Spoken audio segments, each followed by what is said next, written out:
Hello, I'm Deborah Wallace, licensed marriage and family therapist, and I created this pause and process series as I am constantly synthesizing and looking for the ultimate intervention to prevent more trauma from happening and maximize human potential and create a relationship rich society and as well as child literate, child wise society.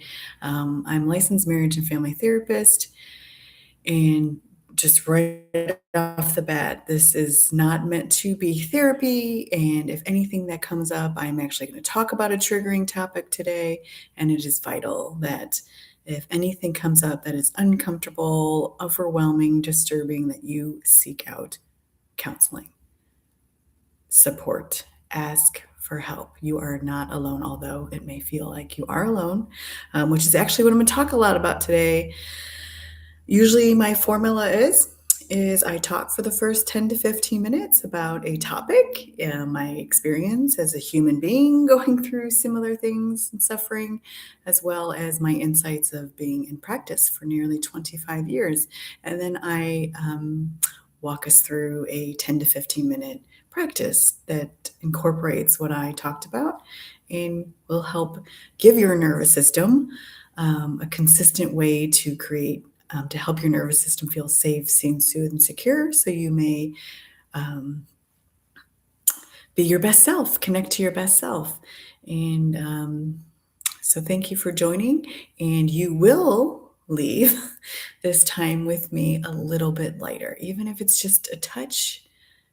Um, that is the hope and the aim, that you will feel a little bit lighter. So thank you for joining, and I'm going to talk about the Epstein files, which has been very actually hard for me not to talk about, but I knew how passionate I am about this as I am a survivor and a thriver of sexual abuse. And when it happens, when you are young and vulnerable, I mean, if it happens at all, it's horrible. I'm just going to say that, but I'm going to focus on when you're young and you're developing.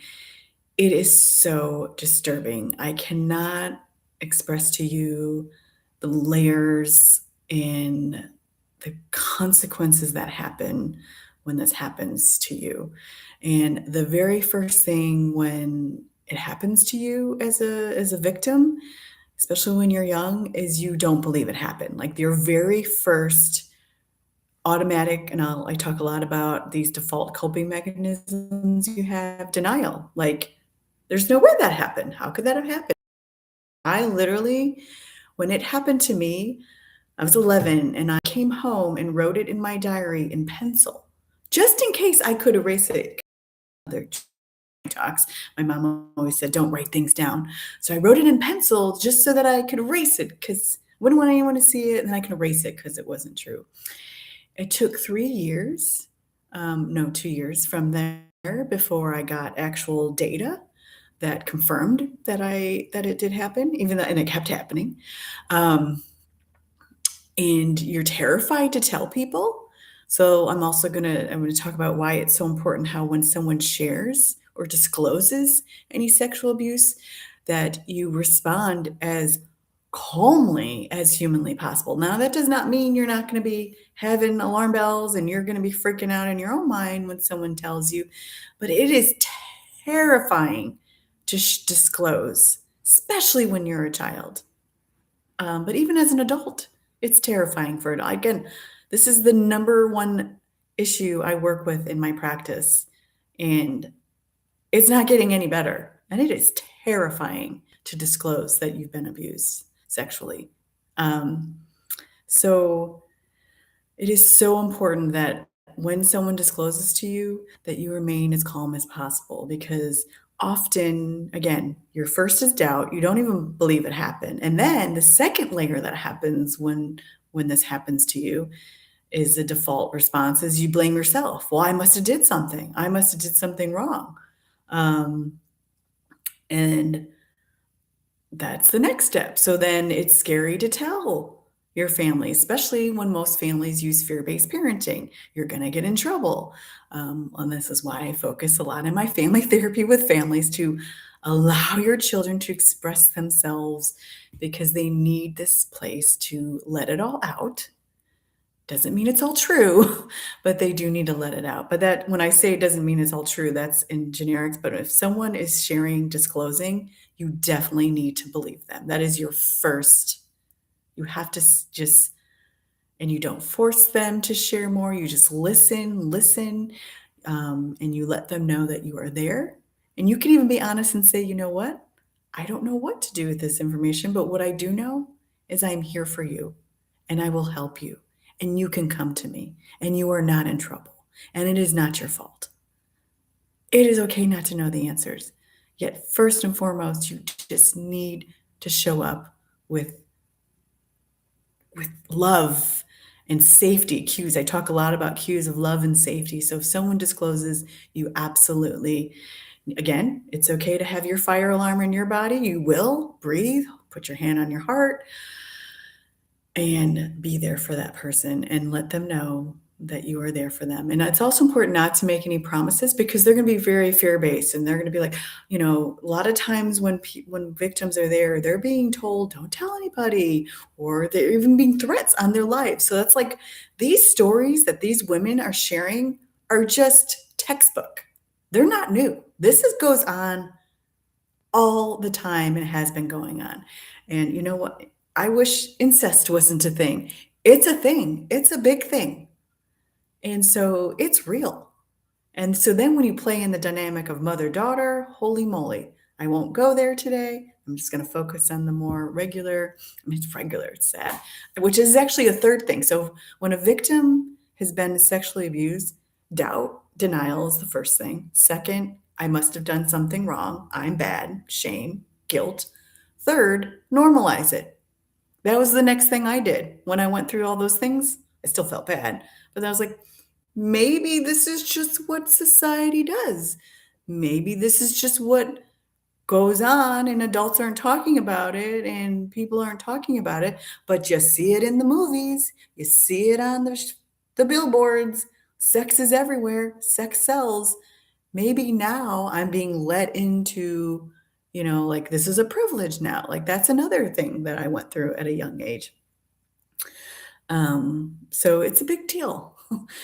What happens when you go through, and again, this was my experience, and again, I've worked with many, and so this is usually the pattern I see is, deny, you can't even handle it because it's too much to handle, so you suppress it, and then also you feel guilty, bad, you judge yourself, you think you did something wrong, and so that is so important that when someone does disclose to you, that you let them know it's not your fault, you thank them from sharing, you acknowledge. Goodness gracious. Acknowledgement, I teach everyone my ABCs, which A stands for acknowledgement. Even if you don't know what to do, just acknowledging, wow, that must have been so scary for you. Wow, I can't believe you went through that. Because it's not even just the sexual abuse in the first place is bad, but then it's everyone's reaction afterwards. Like, even after it took, and again, it takes on average 17 to 21 years before someone has the courage to speak out and say something. 17 to 21 years. It took me 10. But it does. It takes that long. So by the time you say it, then you get blamed. They get reactions because this is the other reason why I didn't tell my family. My parents were both very reactive people, fiery.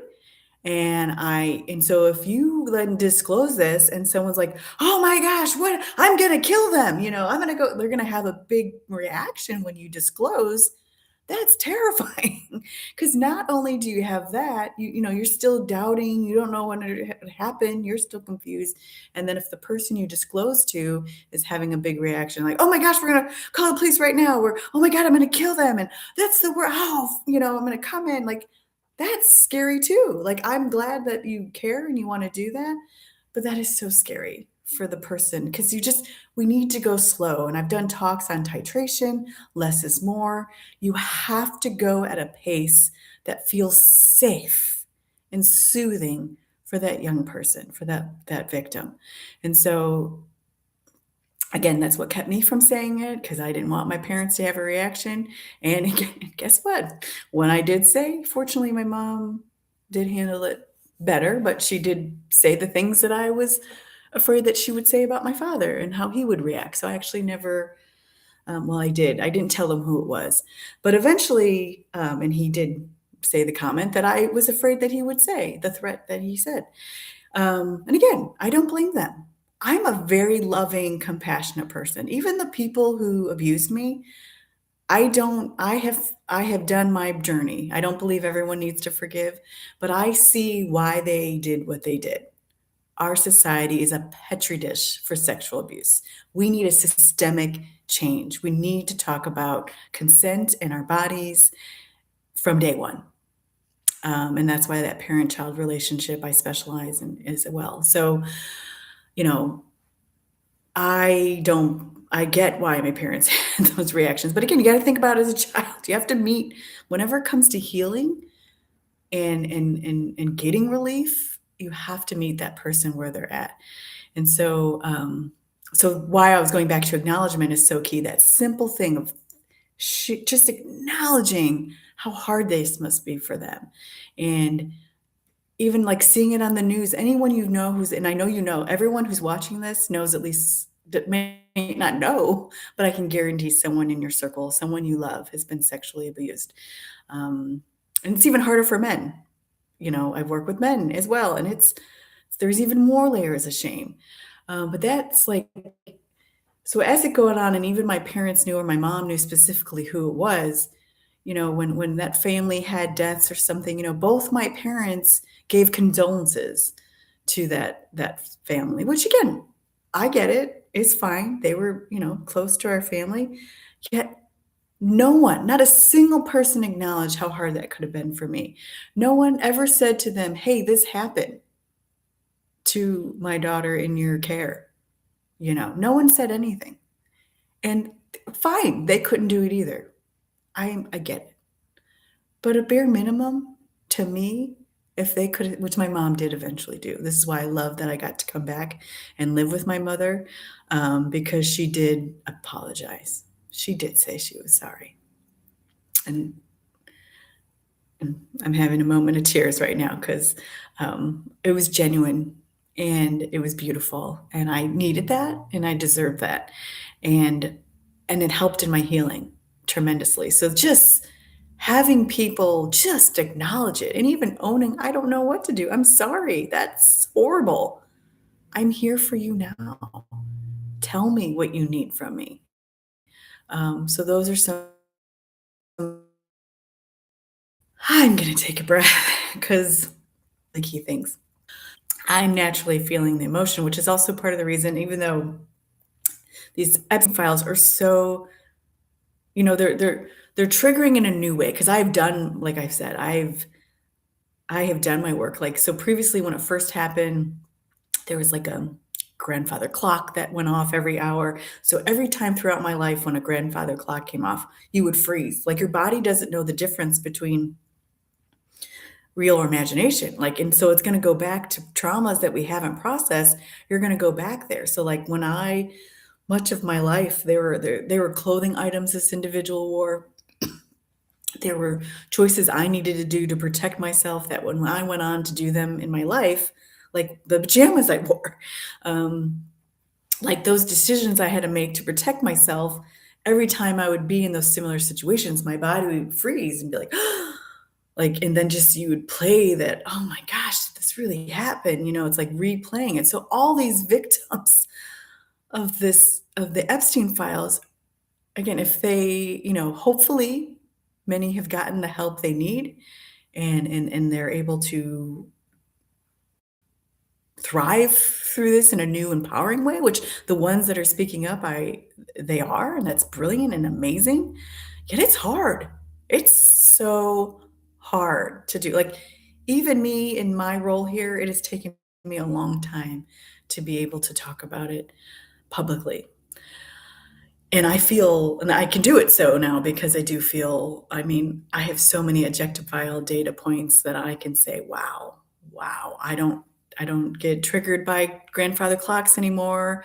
I can see those garments and still be like, yep, that happened. And look what I'm doing now. And look what I can do. And wow, it's amazing. So healing is possible. It's not perfect. There are still areas that I'm vulnerable to and need extra love and care for my own self to show up in ways.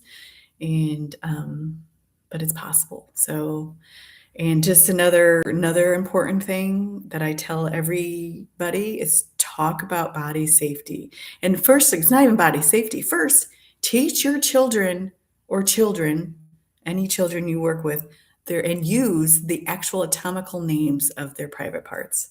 So vulva, breast, penis, say those words. Because, and I learned this from a police officer back in the day, that a person will be less likely to take advantage and harm a child if they are using the terms because they know that an adult, someone is talking to them. And so that is a risk for them. As sad as that is, they will go on to the next victim who doesn't know the names. And so it is so important at the young age, 2 years old, use the parts names. There's so much shame. Goodness, it's the same as your hand, your arm. It's our body part. They're beautiful. They're wonderful. And it's so important to talk about them. So that is my other big tip for prevention, and I will share more. I'm going to now move us into a practice, a somatic experiencing, because a lot of, as I talked about earlier, one of the things is you doubt and deny, and then you suppress. And what you can't handle, it's too big, your body keeps a score. And so a lot of sexual abuse survivors will have dissociation, and they'll just not even know what their body is. And that, it's unbelievable what happens. And so I'm going to walk us through a gentle, very gentle exercise, because in healing, the really key point in healing is being able to have consent. Now, know that you have the choice to say yay or nay. You can say no. So anything, I'm inviting you to do this exercise with me, yet it is your choice. If at any point you can stop, that you need to listen to your body and do what feels right. Which is another reason not to force children to hug and kiss people that they barely know. So that's another one. I'll give a lot of more resources there, but that just popped up in my head. But you need to own your body and do that. So I'm going to walk us through. And if you want to grab something, actually, I'm going to show, I'm holding a purple heart. I often tell people to grab something, hold something in your hand in my therapy sessions with them, or also find something that they can hold that has meaning. So whatever intentions, whatever new skills that they're working on or ways that they want to show up for themselves, if you can connect it to a physical item, then you can see it. Because when we get overwhelmed and stressed, my book, there we go, How to Train the Brain, we lose access. So as soon as we feel stressed and overwhelmed, sense of threat, and we have nobody who's helping us feel safe, seen, soothed, and secure, we're going to flip our lids. We can no longer connect to our smart files, which I have an owl in my book for that. So it's nice to have something tangible that you can touch. So as I knew this was going to be a big talk for me today to talk about my experience, I grabbed a purple heart for courage, bravery, and I just love purple, as purple's my favorite color. So if there's something you want to hold in your hand during this, I invite you to do that. And I want to make sure that you get yourself in a comfortable position. You have, again, clear permission to stop it. And sometimes I invite people, if you don't want to actually do the practice, keep doing what you're doing and just listen to my words to feel like to test the waters, to see if it feels safe and soothing to you. And then if it passes that, then you can next time get somewhere comfortable. You can just get to this part of the talk. I'm also going to share a little bit script of a shorter version that you can weave into your day. Because when things happen when we're children, it has, again, it's bad any time of the life, but when it happens when you're developing, it creates a lot more dysfunction. Or not, sometimes I don't even want to use dysfunction because you are functioning. You're in survival mode. You're over functioning in ways to do things, but you need consistency. You need rituals in your daily life that help you feel safe, seen, soothed, and secure. So I will share a bit of a script, a smaller one than this one. All right, so first I invite you to take a moment once you're comfortable, and if you're holding anything, you want to hold anything. And again, if you're an adult and you want to have a stuffy in your hand, go for it. It can be very soothing. That's okay. Stuffed animal. New Zealand, they say stuffies. So take a moment to notice the space around you. And let's just take a couple breaths. Breathing in through your nose, out through your mouth.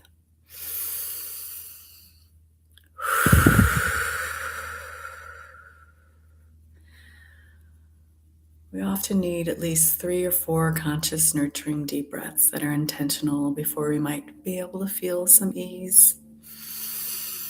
We'll have parts of us that are like, what are you doing? You're supposed to be doing something else. Anything new and unfamiliar can actually be perceived as a threat. Take a couple deep breaths.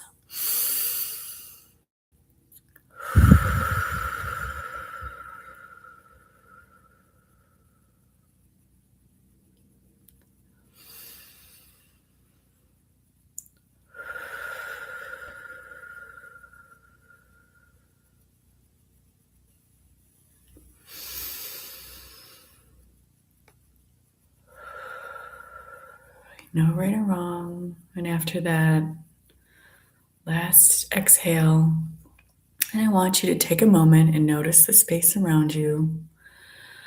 Let your eyes land on something that feels neutral or comforting. You do not have to go inside your body yet.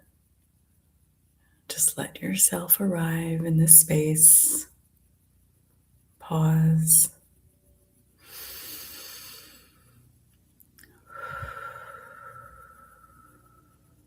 You are in control of this experience.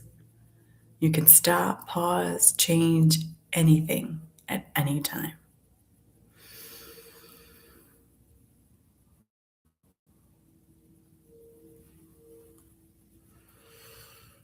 So if your gaze caught something that was nurturing and comforting, you notice that.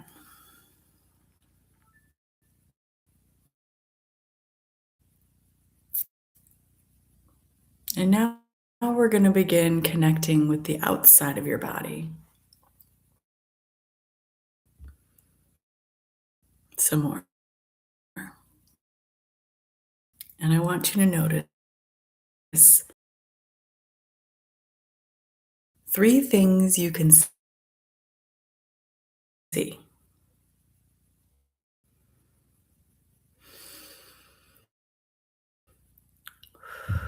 So just notice and name 3 things you can see. Notice.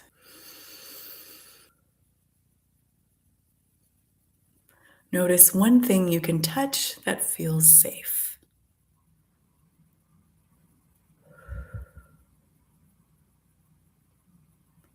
Your body does not have to be the focus yet. We start with the world around you because safety begins externally.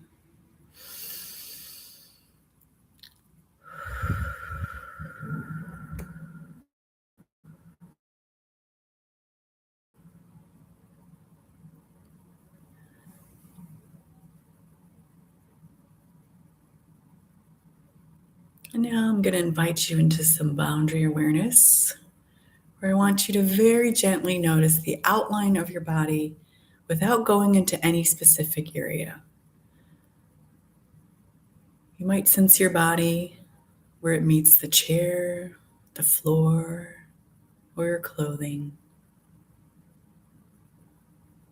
Just the edges, just the boundaries.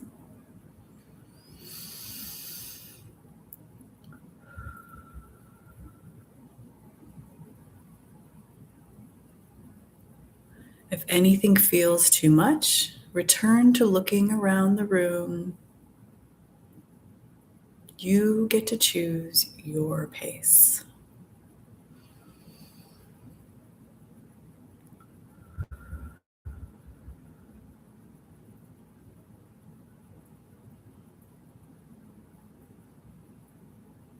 Now I'm going to invite you to choose a safe zone. You're going to let your attention drift toward one area of your body that feels neutral or okay enough. This might be your hands, your feet, your shoulders, or even your breath moving in and out.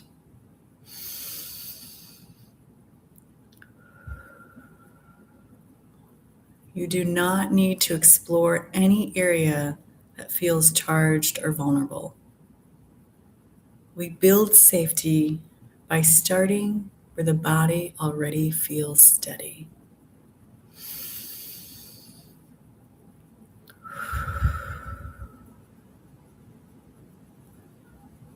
So noticing any parts of your body that feel neutral, okay enough.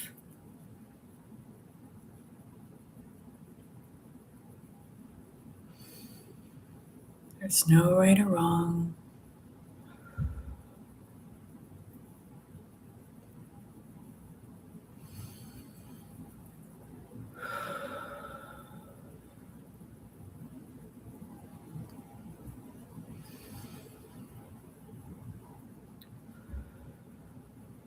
Now in this safe or neutral area, we're going to notice one sensation at a time. So whether it was your hands or feet or shoulders or your breath going in and out, you might notice some warmth, coolness, pressure, tingling, or even nothing at all. Nothing is wrong. Nothing needs to change.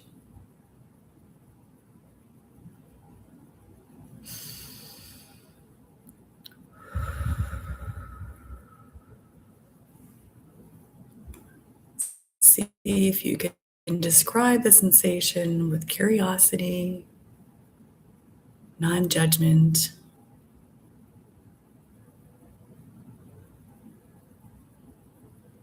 It can help if you say silently, I'm just noticing. I'm just noticing some coolness, some tingling. Even if I'm just noticing nothing.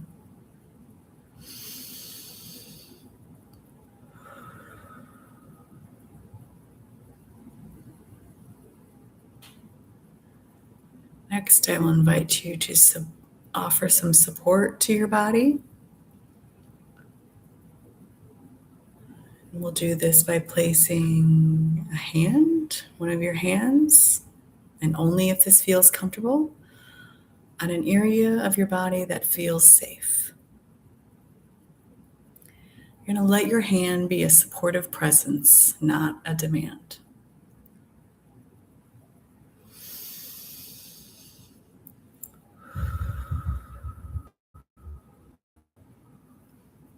You might say to your body, I am here with you. You get to feel only what you want to feel. We go slowly.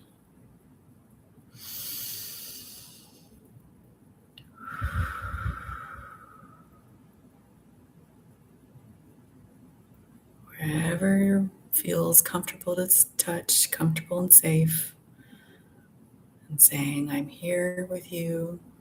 You get to feel only what you want to feel. We go slowly.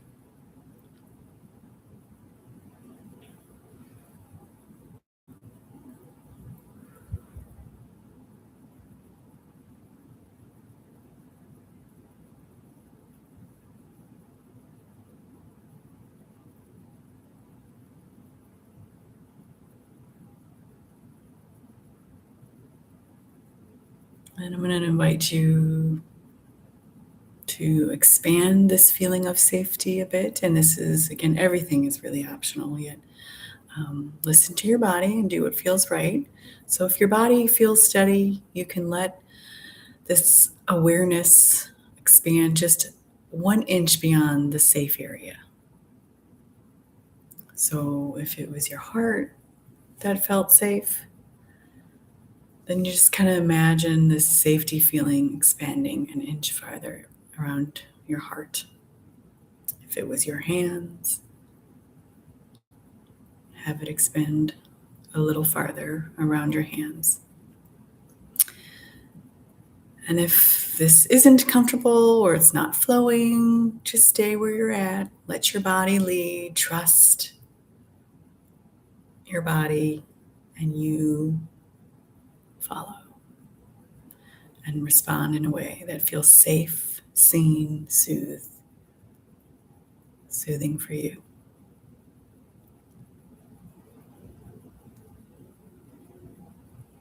If anything becomes too much, you return to the safe zone or to the room around you.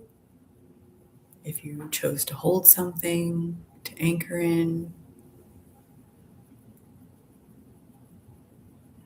no right or wrong.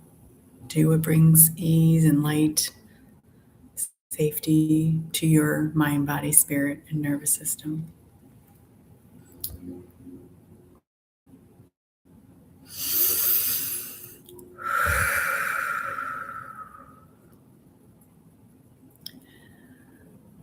I'm going to invite you to come back into the room.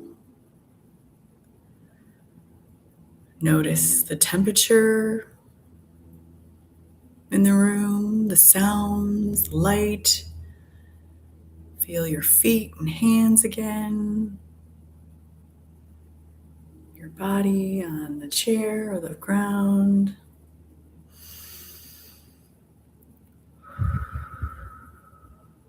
And then take 1 or 2 more slow breaths.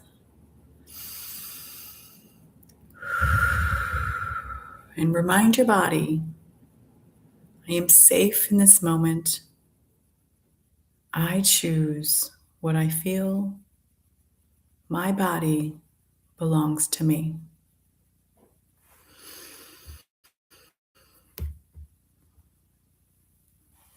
And if you had your eyes closed, you can open them now. And I really want you to just kind of scan, compassionate scan from head to toe, noticing any shifts of energy. As I mentioned at the start, that with all my pause and process, my hope is that you leave a bit lighter. And I hope you can feel that lightness, because that lightness in you, we cannot give and spread that around in our world, in our relationships, if it's not first in ourselves. And I love that wording. If you remember in the beginning when I was talking about how to respond if someone discloses to you, how just showing up and saying, I'm here for you. And that, if you heard that language mirrored in this exercise, you need to show up for yourself and let yourself know it's okay to feel and to have your range of emotions, and validate that and hold space for that, and let yourself know that you are there for you. And this is another reason why I've created this series, because we need consistent outlets to pause and process so that we may integrate these experiences that happen to us in new ways that feel empowering and are true and safe. So thank you so much for taking time to listen.